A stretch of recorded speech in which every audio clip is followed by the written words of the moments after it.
তো হ্যালো বন্ধুগণ, আমি জানি তোমরা সবাই ভীষণ ভালো বিন্দাস আমার মতোই আছো। তোমরা তো আমার বন্ধু, আমার মতোই থাকবে।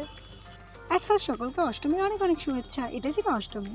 তো অষ্টমীর দিন বাড়িতে যথারীতি আমি আর দিদি পুজো সেরে চলে গিয়েছিলাম মণ্ডপে। দেখো আমাদের মণ্ডপে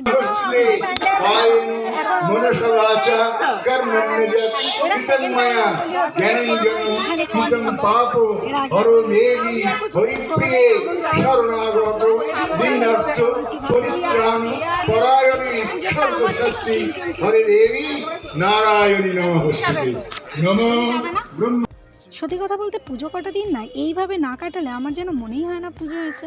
অষ্টমীর অঞ্জলি না দিলে, সপ্তমীর কলাবউ স্নান করাতে না গেলে, তো এটা মানে সেই ছোটোবেলার অভ্যাস বলতে পারো। তো সেটার পরিবর্তন এখনও পর্যন্ত হয়নি। আর এই দেখো এই পুচকেটা না সব গরমের চোটে জামা কাপড় খুলে দিয়ে ও ঘন্টা বাজাতে এসেছিলো, পাশের দোকানের কাকুর ছেলে, ঠিক আছে। আমি যার জন্য ওর ফুটেজটা নিয়ে নিয়েছিলাম। আর এটা ছিল মহা অষ্টমীর ভোগ পর্ব। তো মাকে ভোগদানের কী ছিল সেগুলো তোমাদেরকে দিলাম। আর এই প্রসাদটা নেওয়ার জন্য মানে কি মজা যে লাগে, মানে যখন বাড়িতে রান্না হয় সমস্ত কিছু জোগাড় করে যায় তখন কিছু মনে হয় না, কিন্তু যখন মাকে উৎসর্গ করা হয়ে যায় তারপর যেন মনে হয় এই ভোগটাতে শুধুমাত্র আমাদেরই মানে অধিকার। তো ফুচকে ফাচকা সবাই এটার জন্য অধীর আগ্রহে অপেক্ষা করি। তো তোমাদের পুজো কেমন কাটলো জানিও। টাটা।